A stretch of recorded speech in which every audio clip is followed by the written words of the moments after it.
Good evening, everybody, and welcome to this week's Town Hall by Rebuild California and our company, Prism Consulting, hosted by myself, Mike Netter, and Orrin Heatlie. There certainly is a lot to cover tonight. And Tim And what? And Tim Holiday, our producer behind the scenes tonight. Absolutely. We put together, as usual, a fantastic video. A lot to cover, but you know what, Orrin? I want to start with a quote that a volunteer put in tonight. It's interesting. He says the Republican Party in California, the Republican Party in California seems more like chickens than grizzlies. And I'm going to tend to agree with that, even though people were registered members of the party. The party is an infrastructure, to be blunt, needs to stand up for a lot of things that we're going to talk about tonight. What do you say, Orrin? I say bring in Errol Weber because he has a lot of light to shed on this. Absolutely, you're right. The CAGOP in California is part of the problem, and I don't want to say they are the problem, but we need a strong CAGOP here. We need a strong representation of the party in California, and bringing that representation is Errol Weber. Welcome. And Errol, you're muted. But before we get to Errol Weber, though, Orrin, I want to drift into a couple things. So hold that thought for one second. Whoa. Okay. We're gonna slow down, big boy. Errol. And there's a reason for that. In our show, on our mantra, if we will, we tend to concentrate on California offices. But I want to link a couple things together that you saw in the pregame video. What you have in California, what's happening, and we're going to get to more of this at the end of the show, is really a spirit of lawlessness. And it's happening more and more with 40 million people, 12% of the population. I want you to really focus in on some of the things. We've had a little rhetoric. And Tim, much as I love you, brother, if you could please prevent in the pregame video from putting Pelosi and Kamala Harris on the same thing together, because it makes me hardly too ill to talk. That was a Mr. Errol Weber video. Sorry, folks. That's okay. But you get my drift. And I'm kind of kidding, but I'm not. But the reality... It's tongue-in-cheek, and that's satire, Tim. The reality is this. One of the things our former president, which our alleged president now doesn't do, is bring solutions to problems. And the news cycle, you forget about things until they get too bad. And I want to cover that, Errol, a little bit before I get to you, because this is important. Portland, Oregon, and Seattle, up to a year ago, the liberal left got it so bad that Trump said, I really don't care what you think. We are going to have a federal movement to call in to bring law and order to the city, and people lost their lives. In Chicago, as we speak today, even the Democratic mayor there right now, Lightfoot, has a problem because crime is so much out of control. In the city of San Francisco, where London Breed rules the roost, literally the Tenderloin district, and again, I'm talking the Democratic mayor, has declared a state of emergency because of the crime that's happening. Understand that although we focus on state politics, California needs to have representative members in Congress that stand up for Californians. And it's important to note that if we don't have that, we don't have a voice in Congress. There's a very unique time in 2022, thanks to an inept president and administration right now, to have a chance with every seat to take back a significant majority in Congress. So Los Angeles doesn't turn in to San Francisco, so that Sacramento, where the mayor Darrell Steinberg, I believe is his name, correct, Orrin? Okay, who is literally turning our capital into a hellhole, is not going to have the chance to do things. Our state government is not protecting us. They're more worried about their political futures, and I'm going to talk about that again at the end of our show, than they are about something which needs to be done. And shocking this is to you, Gavin Newsom, in the state assembly and the state senate, with everything that you cook up, we're still part of a larger thing called the United States of America. And we need to know that if You, the people in the state of California who have gone so far left ruling the roost, will not stand up for the people. We need to have members in Congress that are part of a California coalition in a majority in Congress in the next cycle that will make sure that we Californians are protected, or we're going to have to move. We'll have nowhere to go. And now, Orrin, I'm very excited to meet probably the best filmmaker, or introduce rather, the best filmmaker running for Congress. Don't call me Errol. Errol Weber. Errol Weber. Errol, sorry, because I know you get that all. Errol Weber, here you go. Tell us, we know a lot about you. Tell the people, and again, before I forget, because Tim will beat me up, everybody out there, share this. If you're, most of you that watch this, watch on Facebook, YouTube, we get 2,700 to 4,000 viewers a week. If you care for it, you share it. There you go. If you care, you share. That's a good line, Orrin. I like that. If you care, you share, and make sure to share. Orrin, you cut out, but that's okay. I get more words in that way. Words in edgewise. Errol? All right. Hey, folks, my name's Errol Weber. I'm very grateful to be on this stream tonight. And thank you to Orrin and Mike for the vote of confidence that you both have in me and my campaign for Congress in California's 47th Congressional District. I'm very grateful for the endorsement, and let's not put it to waste.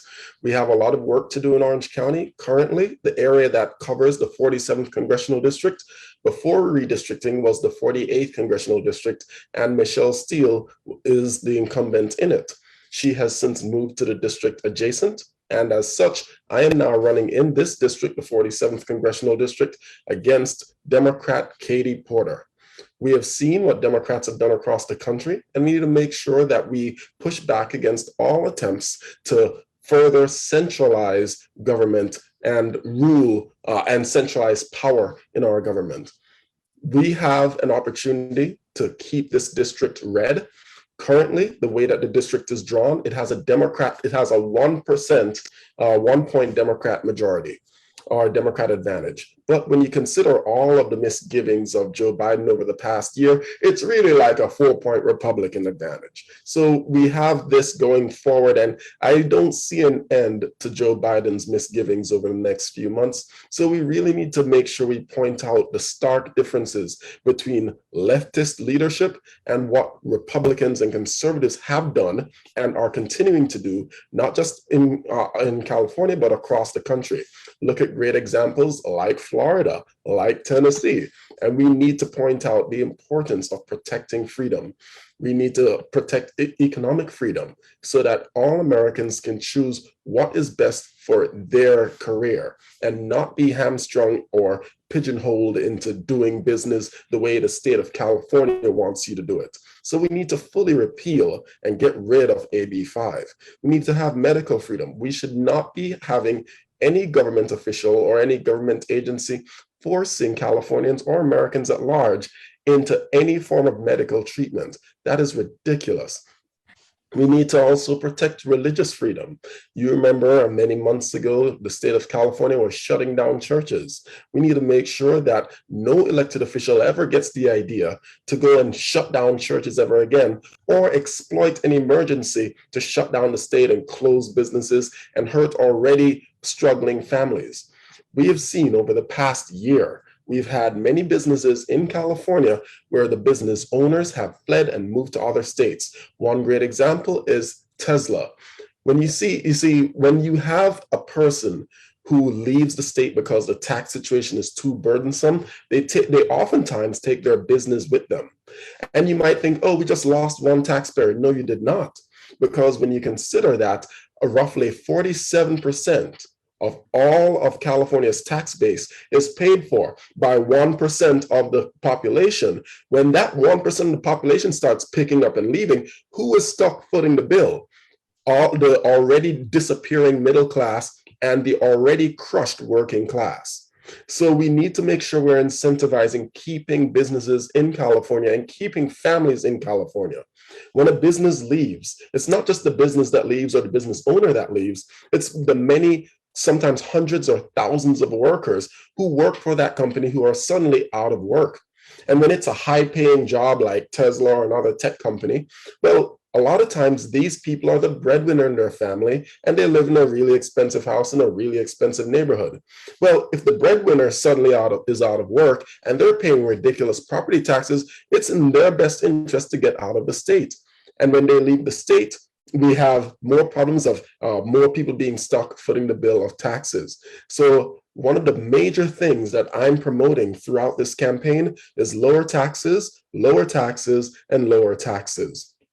We need election integrity to make sure that each Californian and every American's voice is adequately and accurately heard.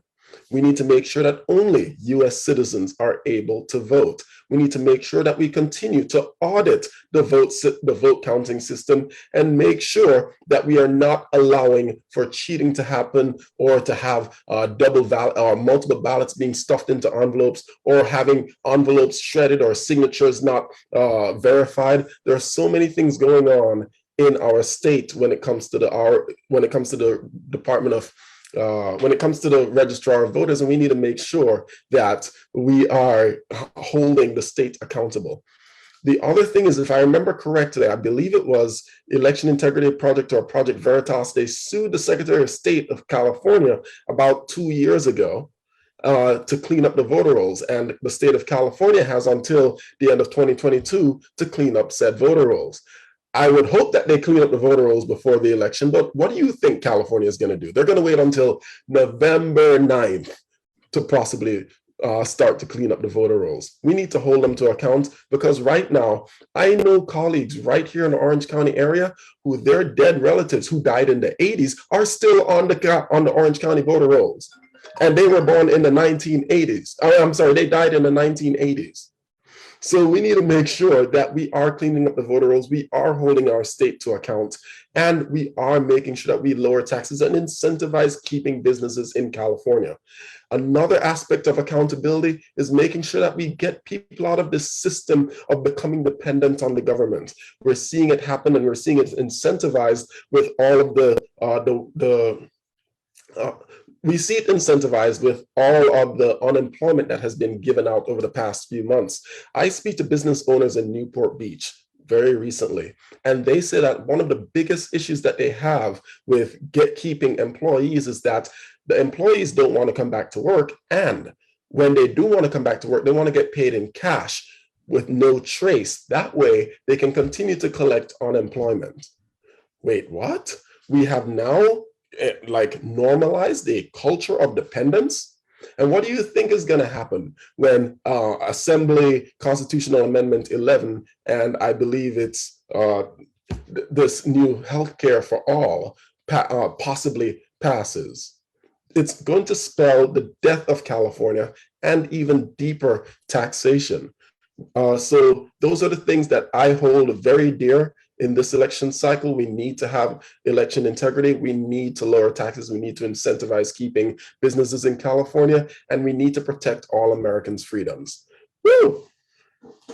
You know, Errol, it's interesting too. Thanks for that. I love your rants, brother. You know, it's interesting too, because I've been talking a lot about this, where I don't think the state of California fully comprehends and they're not a country. And that's why it's important to have you in Congress. I want to add a rant to this here a little bit. If state of California indeed tries to do healthcare for all, and we're going to talk about a small rally or information. Oh my goodness. You did not just bring that up, did you, Mike? God Damn it. Hold on. Get me on my soapbox already. Yeah. Tim, get the bleep button ready. He's already getting the bleep. But here's what's interesting. Thanks, Tim. We need a bleep every once in a while. And by the way, full disclaimer, we don't claim to be a family show, right? If you're under 18 and you can't vote, we don't need you on the show anyway. Nothing. Get off the show because God damn it. This is politics and it is important and this is shaping the life, and we are trying to make California a place worth calling home to businesses, corporations, and citizens. That's a word that we're losing here in California, is that you are a citizen of California. And if you're not a citizen, God damn it, you can't vote here. And what's also interesting too is that in California, if California does indeed and passes healthcare, and I harp on this point because I don't hear this talked a lot about in the major press, if at all, states cannot go bankrupt or operate at a deficit. Period. End of sentence. We have something called the Gann Amendment. All right. What's not understood about healthcare versus other long-term liabilities, the federal government can operate at a deficit. So if Errol becomes, which you will, our congressperson and needs to support healthcare because guys like him are getting older, and as you could tell, I don't look that good, Errol. It could happen any day now. Okay, I'm kidding, but you get my drift. We need a system that could support him. Not kidding that much. There's always an element of truth in rumor and humor. True, absolutely. But I'm hoping to make it through the show. Anyway, the reality is this. To Errol, the points you made, I want you to talk about this a little bit. I don't think people understand a couple things. That Medicare and Social Security, which I'm hoping is one of the issues that you'll address in Congress, can spend at a deficit and help us in any given year. If the state of California virtually goes for this healthcare for all, I don't think they grasp where's the money coming from, and it has to be spent in that given year. And it's going to take money out of the national Medicare system, which is going to add to the woes of the rest of the country. And to your point, people are going to say, look, I'm not going to sit there and pay these taxes in California. I simply can't afford to live here. Errol, I'm waiting if that's your space to make a comment on something like that, because I think that's lost a little bit in what's happening in the state versus the federal. And maybe you could take a second to explain one of the things in Congress that you'll help to do about that. I mean, help educating the public in your campaign, because I think that's an important differentiating factor there between the offices, state and federal offices. Thank you for bringing that up. One of the things that I put in my campaign platform, which is on my website, is making sure that we take a very good hard look at our current Social Security system. Social Security is one of the largest budget line items in the federal government. And as such, we need to make sure that we are working on diversifying the ways that Americans are able to retire securely. The reason being, if we continue down the path that we're going federally, Social Security is projected to start running out of money and become insolvent. So I believe it's important for us to begin the transition process for all Americans when they work their day job to have their Social Security contributions gradually be redirected to their own controlled investment plan so that they can take better charge of their financial future when they retire. You cannot do it in a cold turkey fashion or abruptly, because you will destroy America's financial system if you do that. But what we need to do is we need to do the gradual weaning off of the dependence on Social Security. That is my belief, and that is my stance. What we want to do is we want to begin to shrink the size and scope of government. And one of the biggest strong arms that the government has right now is the Social Security system, which makes many Americans dependent on it. Now, when you look at the two different strategies from different parties, you'll see that both are less than ideal. The Democrat approach to solving the Social Security issue is by taxing Americans more.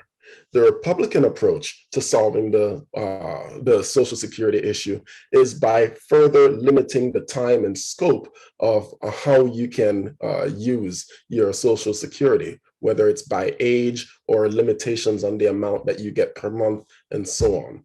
There has to be some happy medium. And where does that happy medium exist? That happy medium exists where Americans take the financial education that they would need to glean to then make very well thought out financial decisions about their own future with the help of their own financial advisor, so that they can design the kind of retirement future that they want. It is not realistic to continue to keep putting money into a social security system and not get the same robust dividends that you could have gotten had you made your own investments. So that is my take on it. This big government California healthcare system we have already established will not be sustainable even within its first year. And we need to get out of this idea that the way to solve our problems is to create ever bigger government. We need to shrink our government, and we need to do so now. And we need to put steps in place to make Americans less dependent on the government and more dependent on their own ingenuity, their own ideas, their own technology, their own investments, their own investment plans, and their own plan for their family in the future. So that is my take. And it's interesting when you say that, because the reality is, if you get increased gains in California, and by the way, I agree with your plan, or once I start to take Social Security, right, in California, they take more and more and more and more of this, making it basically unsustainable to live in California, which, to your point of your opening rant, as I like to call it, virtually puts less in the system while committing California to an every year budget deficit. But the reality is, I don't know why the state of California feels that they have to, take care of everybody and everything. And I realize it's political for votes. I will explain it exactly. Yeah, I'm interested because you're smarter than I am, which isn't much of a compliment, Errol. Here's what happened. We have seen over the past 4 years, at least, a gradual exodus of families and businesses out of California. We lost so many in our net losses that California lost a congressional seat. That's problematic. Now California is doing what it can to get more people to come back to California. What is one way to go about doing that? Create an even bigger nanny state. Think about it. If you lose tons of voters, legitimate US citizens, well, all you have to do is institute same-day voter registration, motor voter, vote by mail, and then you institute SB 54 and make the state a sanctuary state. You legislatively handcuff the police with Assembly Bill 392. You let prisoners out of jail and re-afford them the right to vote. You also incentivize bringing more people to California by taking all the people who have mentally conditioned themselves to be dependent on the government to find that California is this government dependence oasis. We saw it happen with homelessness, where people who are homeless in other states found it more appealing to be homeless in California because of all of the services and benefits they get in large cities like Los Angeles and Sacramento and San Francisco, which have currently, 19%, let me not use those numbers. Currently, we have over 140,000 homeless people in the state of California. 1 in 200, allegedly. I mean, you can put the numbers any way you want. It's a pretty big problem. I want to kind of drift along the same lines, Errol, to what people don't realize about EDD fraud is that because the Congress currently is Democratic, and what we only need, there's something like 23 Democratic representatives have resigned with the red tide coming. We only need to take back like 5 or 6 seats to get a majority again. Is that correct? That is correct, but to be more robust, we need to make sure that we're hammering down on all of these competitive districts that are like Democrat +1, Democrat +3, Democrat Which is the district you're running in, right? And make sure we either take back that district or hold on to those districts so that we don't just have a marginal majority. We want to have a strong majority. And people are finally waking up. They're recognizing that, hey, we are voting against our own best interest. And it is my hope that more Americans recognize the danger of emotionally voting just because you want to vote against someone, just because someone's tweets annoy you or hurt your feelings. We need to make sure that we are making a business decision with our vote. Voting is a business decision, especially when you're a family member or a family person who runs a business and you have a family to take care of. Every vote you make has a direct effect on your life. And we need to make sure that every American recognizes that. Which leads me. Absolutely. Go ahead. I'm in here real quick if I can, Mike. Tomorrow, Thursday, there is an event at the state capitol that is starting at 9 a.m. Sharina Latch is launching an informational campaign to expose AB 1400, AB 1400. And that is the just what you've been talking about, Errol. The government handouts, the government, the mandates and the the basic, the basic building blocks of socialism here in our state, social communism, and they are socializing our medicine, making California a single state or a single payer state, the first in the nation. And the nation needs to stand up and take notice of what's happening here in California, because we are now exploring the depths of socialism and communism in Medicare, Medi-Cal, meta function here in California. We're looking at turning our entire state into a single payer healthcare system.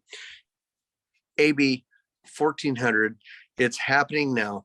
It's coming to a state near you. And this is not just for California. This is for the entire nation, because you need to stand up and take notice what's happening here. This is the testing ground for the entire nation. So, going back to what you had talked about, it's true. What happens here just spreads to the entire nation. So we need to stop it here, and we need to step up, take notice of what's happening, and make sure that it does not go through.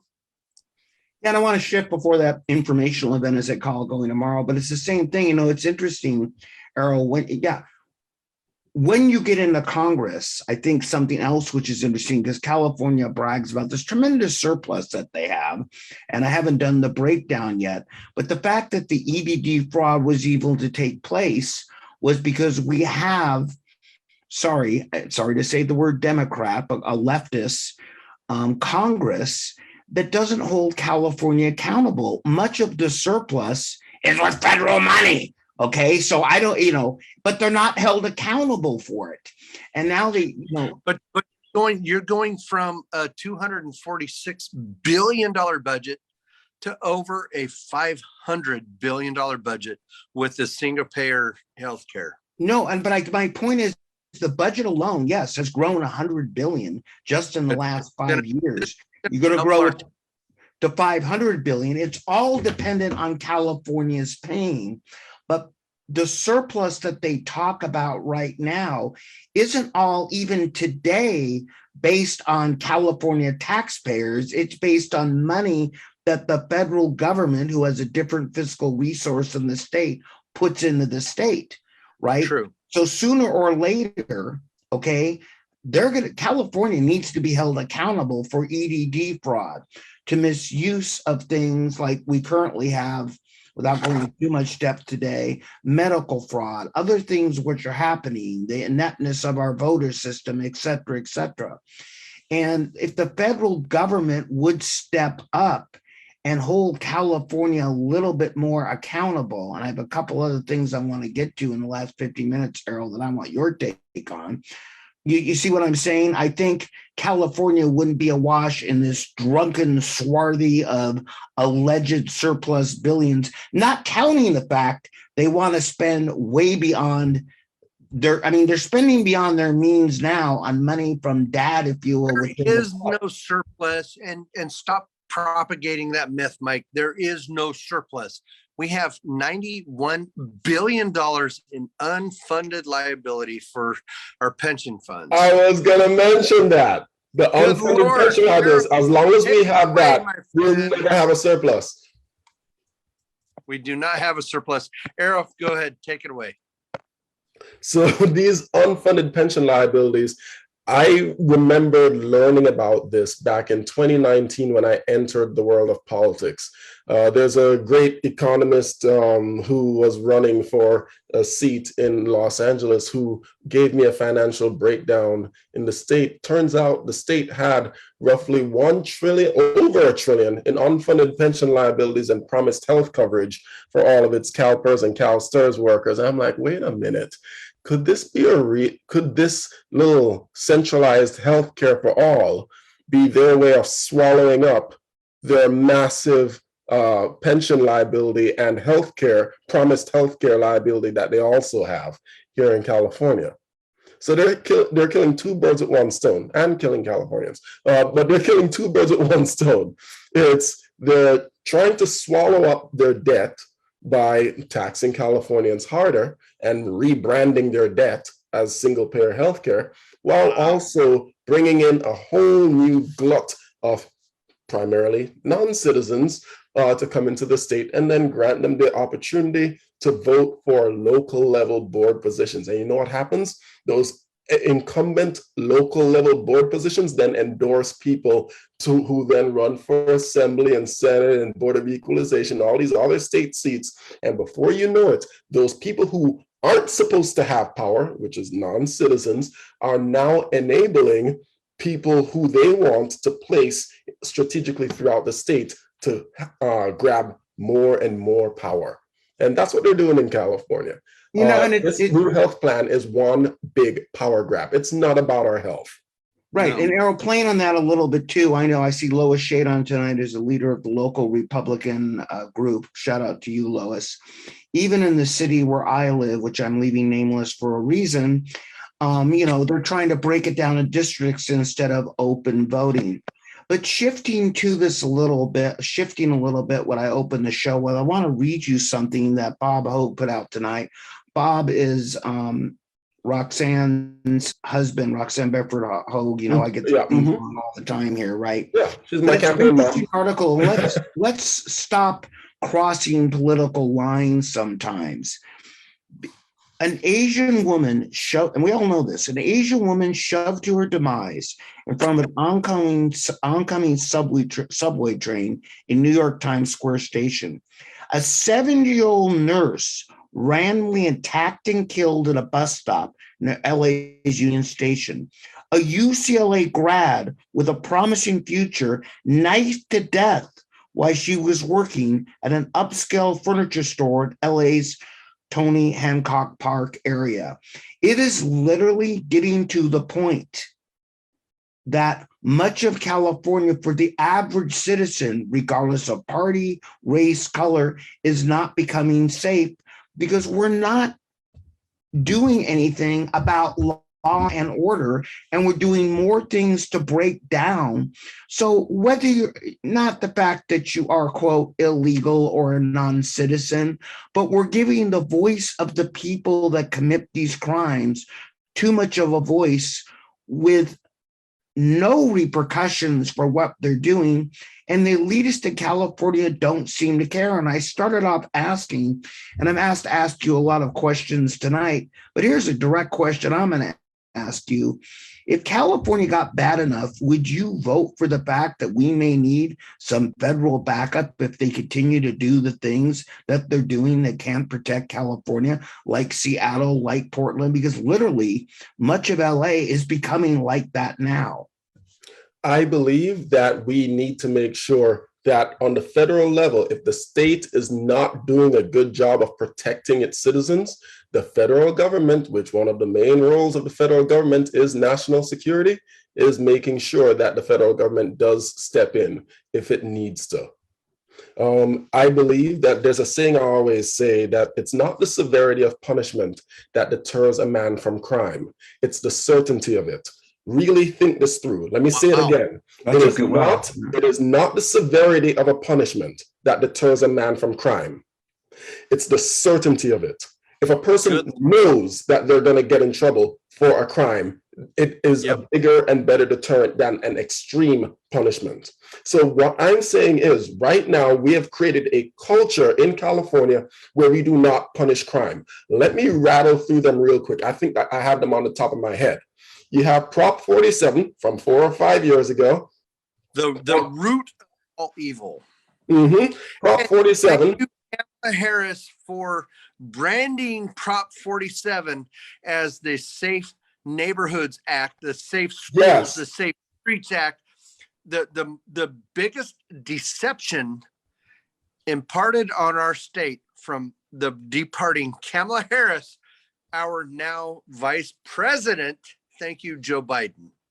So let's go through this really quickly. Prop 47 redefines what type of crime can be considered a misdemeanor and diminishes many things that would have been felonies to misdemeanors, as long as it's less than $950 per instance per store. Yes, you can steal up to $950, not per day, per store per day.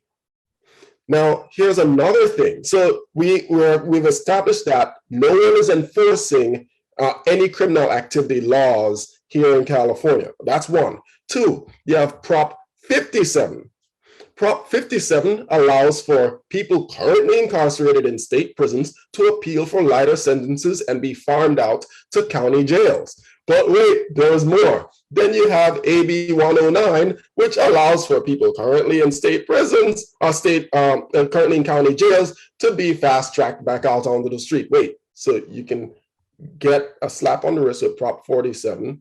You can get lenience with Prop 57. You can get put back on the street with AB 109, and the police can't do anything about it because back in 2019, 2019, Gavin Newsom signed into law Assembly Bill 392, legislatively handcuffing the police by redefining what constitutes the use of deadly force. So you can't even stop a hardened criminal who's coming at someone with a violent intent. Okay, well, let's keep going. Then you have SB 54, which protects people who are not supposed to be in this country to begin with. And then you look at local level elected officials like LA County Sheriff Alex Villanueva, who says in a radio interview that he wants to kick ICE out of the county jails. Wait a minute, what? Did a law enforcement officer, an elected law enforcement officer, say that he wants to kick ICE out of the county jails? So you're saying that you want to deliberately undermine the efforts of the federal government in keeping Americans safe? That's what's going on in California right now. And as long as we continue enabling this culture of a lack of accountability, more people will continue to push the boundaries and think they can get away with more and more egregious crimes. And I'll tell you what, I think Alex Villanueva is going to choke on those words. He's got a lot of good competitors that are running for office for sheriff coming up.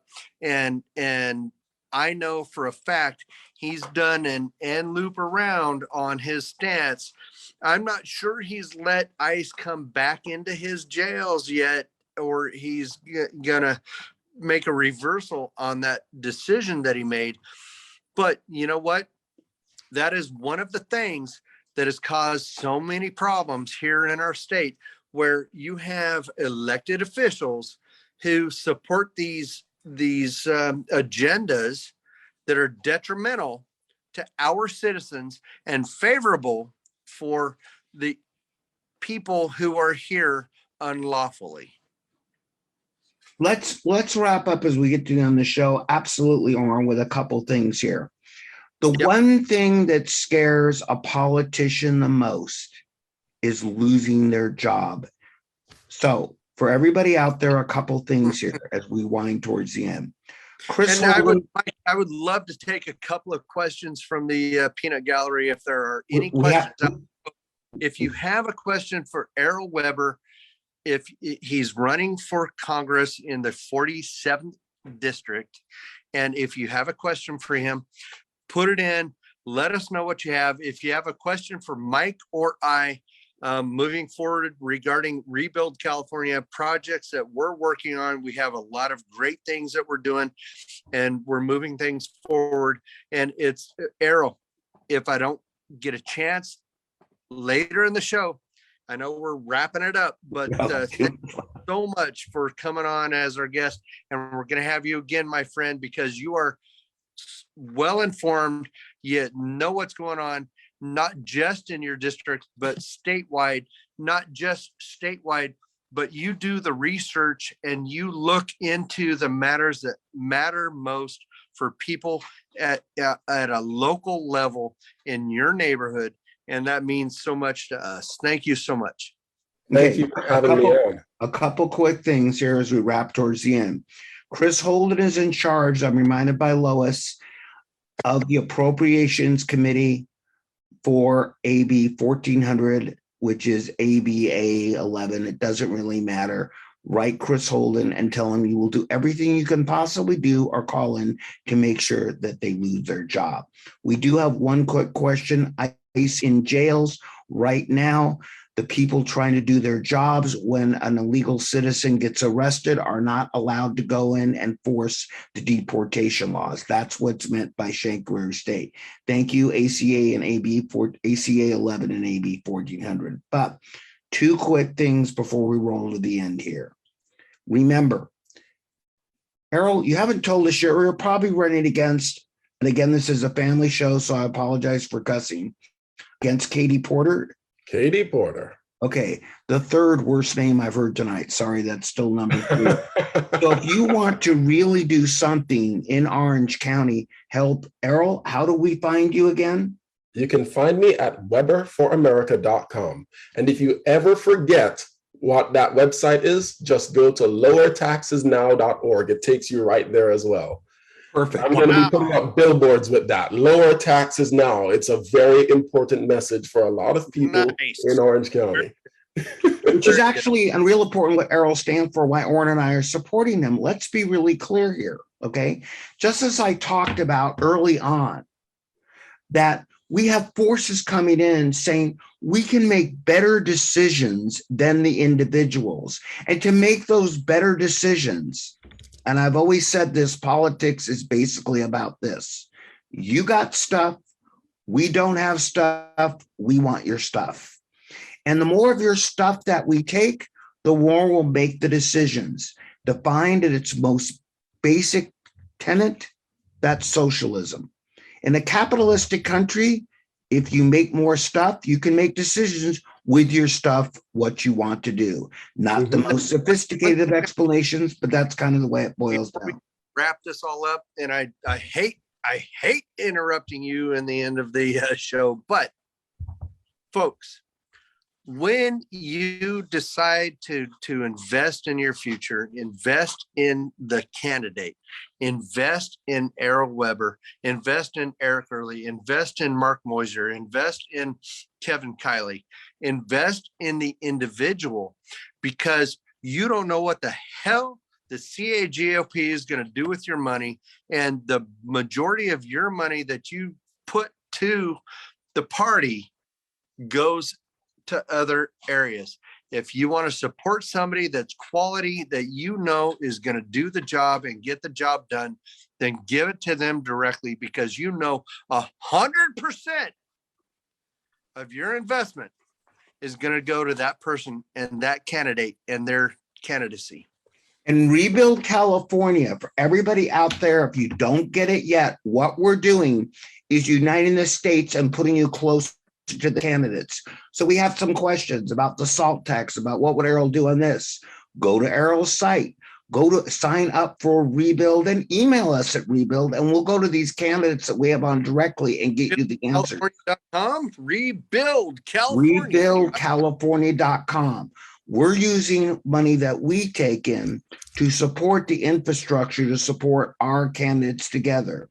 Eric Early, Mark Moiser, Errol Weber, other people, and too many to name here. Oh, wait. Most importantly, immediately to Burton Brink. So as Tim's telling me to wrap up. Hold on. We have to give a shout out for Burton Brink. and I don't care if we go long. Burton Brink is standing a special election.